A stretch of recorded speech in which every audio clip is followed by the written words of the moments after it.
காலமே நீ எழுந்து கடவுளை துதி. காலமே நீ எழுந்து கடவுளை துதி நந்து. கால தாமதம் நந்தந்து என் மனமே. ஹல்லேலூயா.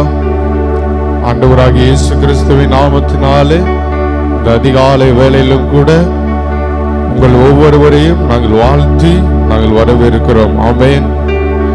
நம்மை போல ஒரு தெய்வம் இல்லை.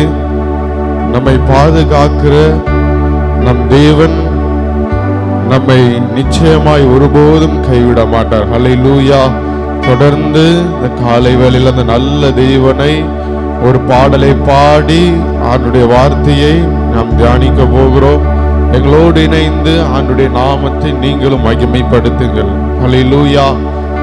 யாத்திராகமம் 15வது அதிகாரத்தில் சொல்லப்படுகிறது, கர்த்தாவே தேவர்களில் உமக்கு ஒப்பானவர் யார் என்று சொல்லப்படுகிறது.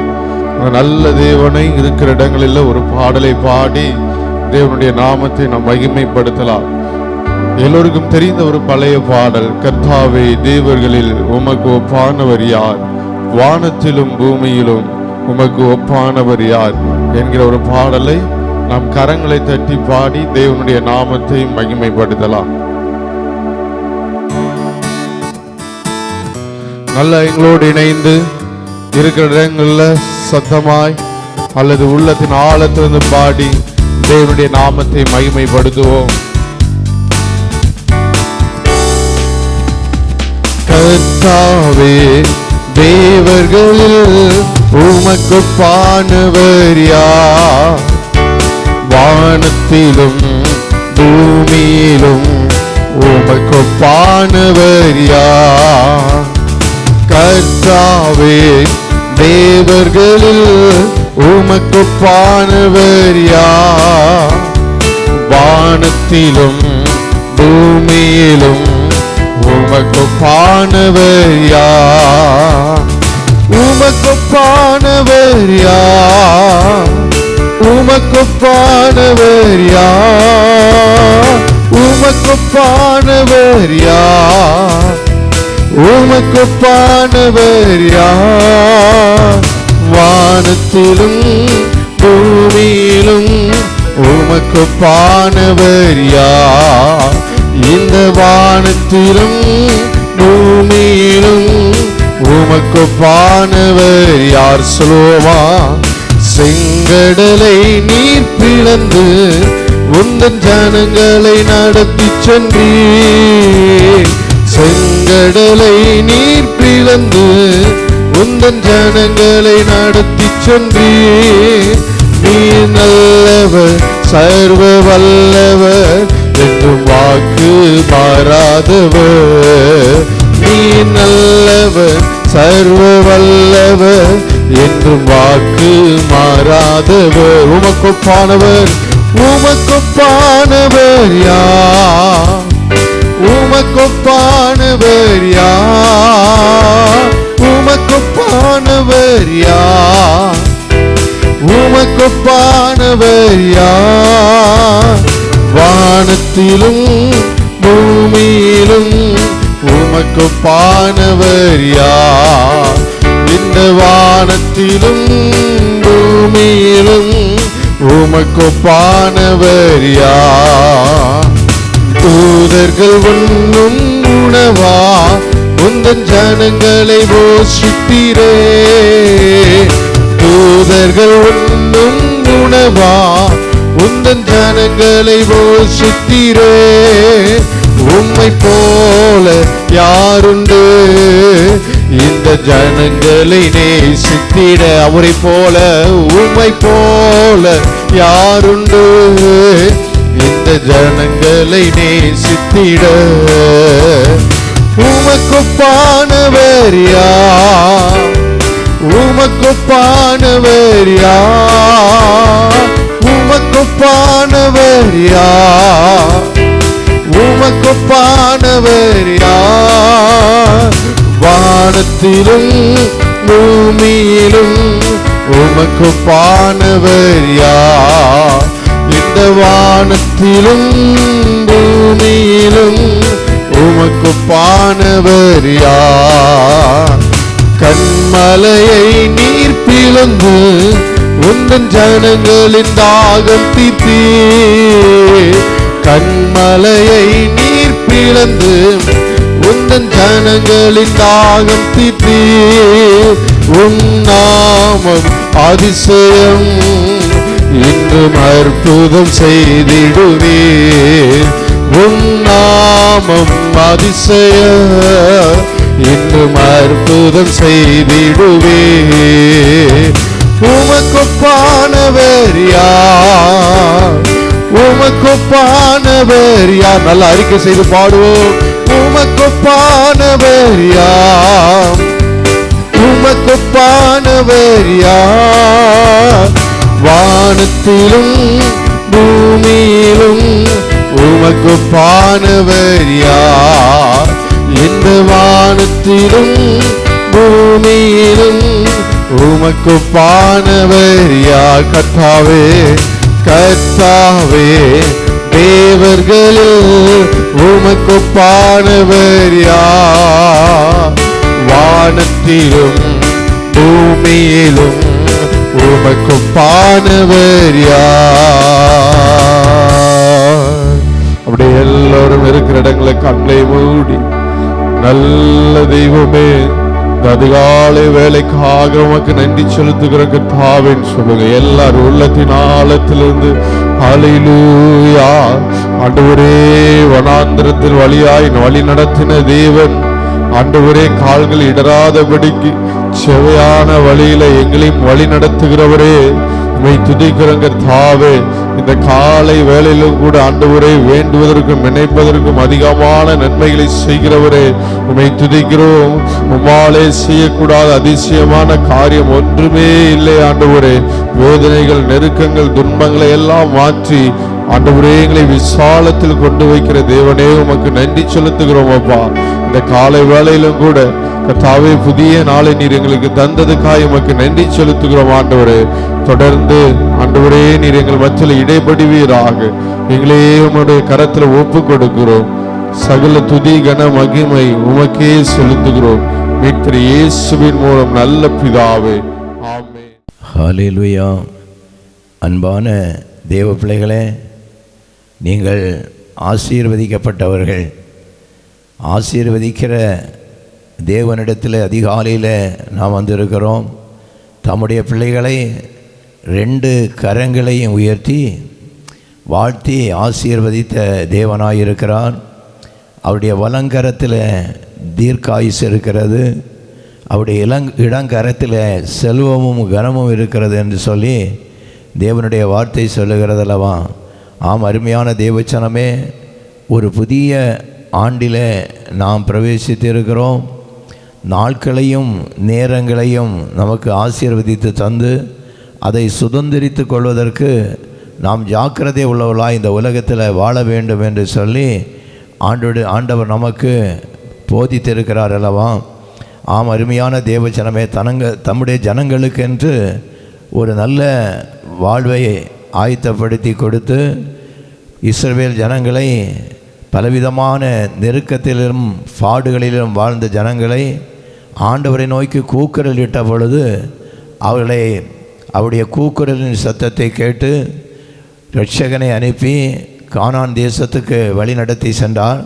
அந்த கானான் தேசத்தில் கால் மிதித்த ஜனங்களில் அநேகர் ஆசீர்வாதத்தை சுதந்திரித்து கொள்வதற்கு ஜாக்கிரதை உள்ளவர்களாயிருந்தார்கள். சிலரோ அசதியாய் இருந்தார்கள். அதனால தான் இந்த கானான் தேசத்தில் பிரவேசித்த ஜனங்களை பார்த்து யோசுவா 18வது அதிகாரம் 1, 2, 3 வசனங்களை நீங்கள் பார்ப்பீங்களானால், நான் அதை வாசிக்கிறதை நீங்கள் கேளுங்கள். இஸ்ரவேல் புத்திரரில் சபை எல்லாம் சீலோவிலே கூடி அங்கே ஆசாரிப்பு கூடாரத்தில் நிறுத்தினார்கள். தேசம் அவர்கள் வசமாயிற்று. இஸ்ரவேல் புத்திரரில் தங்கள் சுதந்திரத்தை இன்னும் பங்கிட்டு கொள்ளாத 7 கோத்திரங்கள் இருந்தது. ஆகையால் யோசுவா இஸ்ரவேல் புத்திரரை நோக்கி, உங்கள் பிதாக்களாகிய தேவனாகிய கர்த்தர் உங்களுக்கு கொடுத்த தேசத்தை சுதந்திரித்து கொள்வதற்கு நீங்கள் எந்த மட்டும் அசதியாயிருப்பீர்கள். ஆம் அருமையான தேவஜனமே, தேசத்தை ஆண்டவர் உங்கள் கையில் தந்திருக்கிறார். நீங்கள் இந்த தேசத்தை சுதந்திரித்து கொள்வதற்கு நீங்கள் எந்த மட்டும் அசதியாயிருப்பீர்கள் என்று சொல்லி அந்த அசதியாக இருந்த 7 கோத்திரத்தை அவர் கடிந்து கொள்ளுகிறதை பார்க்கிறோம். அதனால் அருமையான தேவ பிள்ளைகளே, ஒரு நல்ல ஒரு ஆண்டை நமக்கு ஆண்டவர் தந்திருக்கிறார் அல்லவா? இந்த நல்ல ஆண்டில் நாம் கரிசனையோடு இருந்து அந்த நாட்களையும் நேரங்களையும் ஜாக்கிரதையாக இருந்து அந்த ஒவ்வொரு நாளுக்கு ஏற்ற ஆசீர்வாதங்களை நாம் பெற்றுக்கொள்வதற்கு ஜாக்கிரதையாக இருக்க வேண்டும். ஆம் அருமையான தேவஜனமே, தாவீது நாளுக்கு நாள் விருத்தி அடைந்தால் தேவனாகிய கர்த்தர் அவனோடு கூட இருந்தார் என்று வேதம் சொல்லுகிறது அல்லவா? அதுபோல் ஒவ்வொரு நாளும் நாம் தேவனோடு இருந்து அந்த ஒவ்வொரு நாளுக்கான ஆசீர்வாதத்தை நாம் ஜாக்கிரதையாக பெற்றுக்கொண்டு வாழும்படியான கிருபையை நீங்கள் ஆண்டவரிடத்தில் கேட்க வேண்டும். அதுதான் சங்கீதம் 90:12 நீங்கள் பாருங்கள். எங்கள் நாட்களை எண்ணும் அறிவை நாங்கள் ஞானமுள்ள இருதயமுள்ளவர்களாய் வாழும்படிக்கு எங்கள் நாட்களை எண்ணும் அறிவை எங்களுக்கு போதித்தரலும் என்று சங்கீதம் 90:12 சொல்லுதாம். அருமையான தேவச்சனமே, ஒரு நாள் விடுகிறது, அடுத்த நாள் வந்து விடுகிறது. கொஞ்ச நாளுக்குள்ளால் அந்த ஆண்டும் கடந்து போய்விடுகிறது. ஆயுசில் ஒரு வருடமும் கடந்து போய்விடுது, ஒரு நாளும் கடந்து போய்விடுகிறது.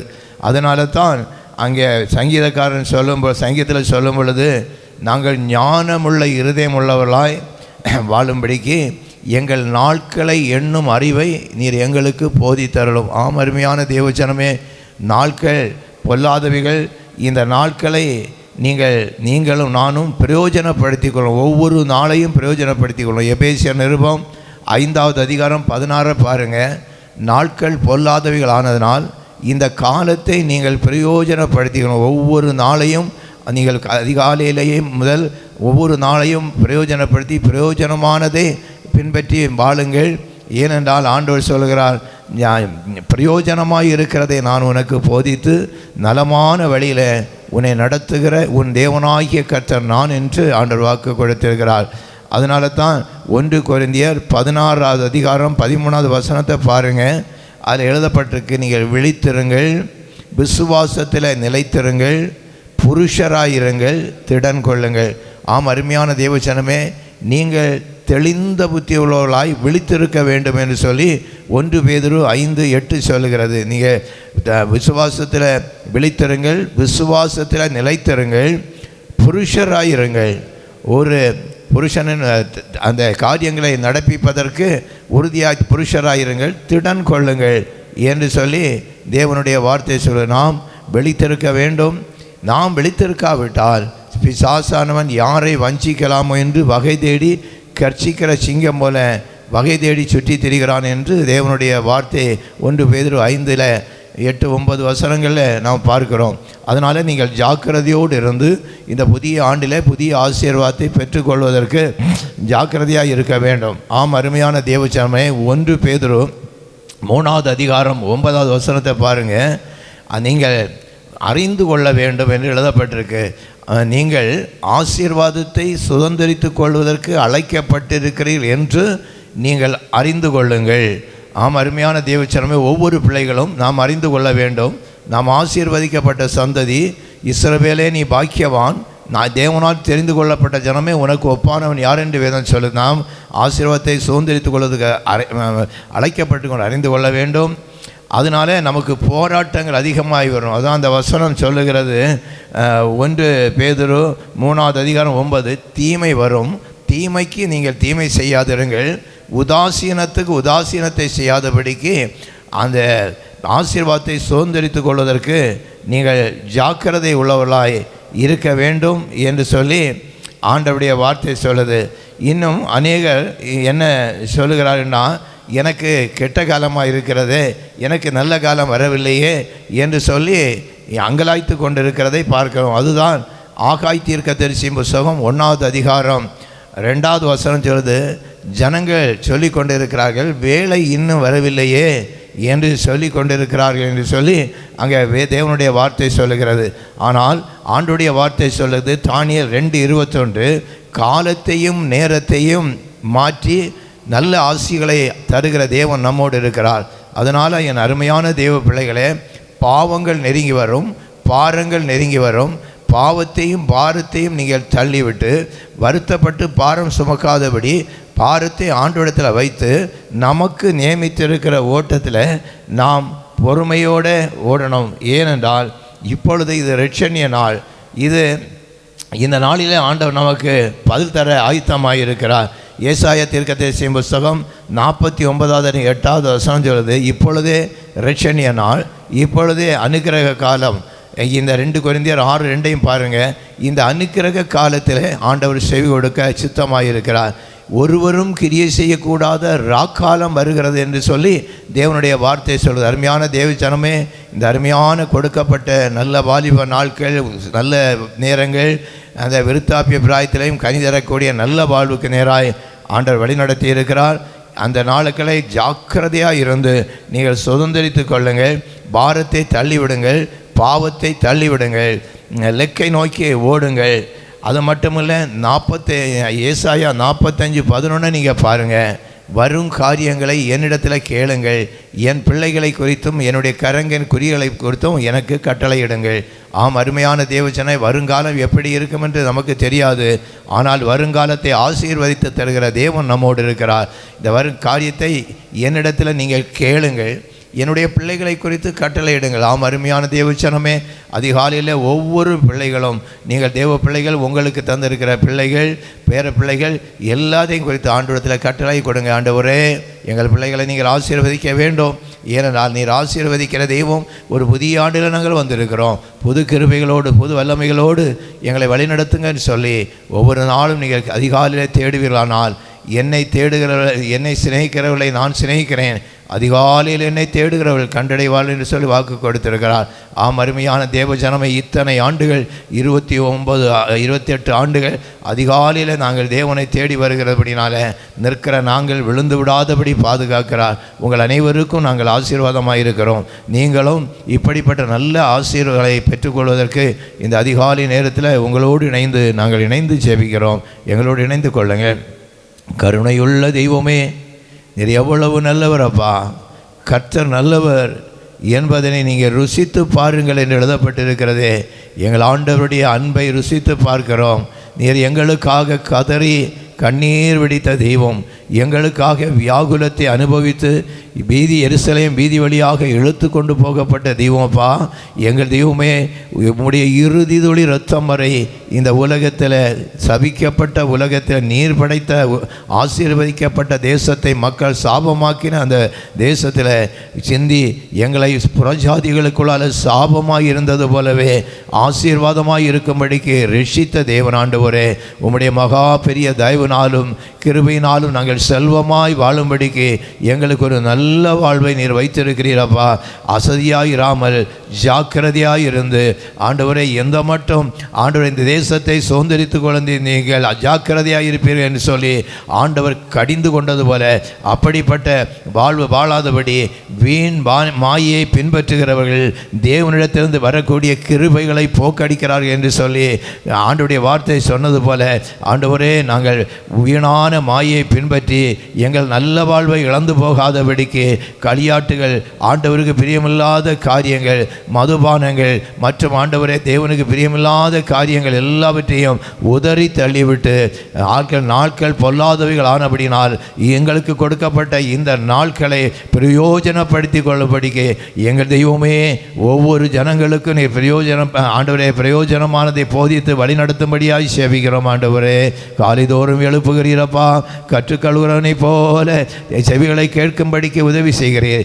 எங்களுடைய ஆண்டுடைய வார்த்தைகளை கேட்கிற இந்த பிள்ளைகளுடைய இருதயத்தை திறந்து கொடுத்து, மனக்கண்களை திறந்து கொடுத்து, பிரகாசமுள்ள வாழ்வு வாழும்படிக்கு, ஆசீர்வதிக்கப்பட்ட சந்ததிகளாய் வாழும்படிக்கு கர்த்தாவே நீர் இந்த அதிகாலையில் ஒவ்வொரு ஜனங்களுக்கும் அருள் புரிய வேண்டும் என்று இயேசு கிறிஸ்துவின் வழியாய் நாங்கள் கேட்ட பொழுது ஜெபங்களும் எங்கள் நல்ல பிதாவே. ஆமென். ஆத்துமாவே கர்த்தரை ஸ்தோத்தரி. என் முழு உள்ளமே அவருடைய பரிசுத்த நாமத்தை ஸ்தோத்தரி. என் ஆத்துமாவே கர்த்தரை ஸ்தோத்தரி. கர்த்தர் செய்த சகல உபகாரங்களை மறவாதே. ஆமென். கர்த்தர் நம்மை ஆசீர்வதித்து காக்க கடவர். கர்த்தர் தம்முடைய முகத்தை நம்மேல் பிரகாசிக்க பண்ணி இன்றும் என்றும் சதா காலங்களிலும் நீங்கள் உறுதியாய் வாழ்ந்து செழித்திருப்பதற்கு பிதா குமாரின் பரிசுத்த ஆவியானவரை தெரியதேயும் அருள் புரிவாராக. ஆமென். ஆமென்.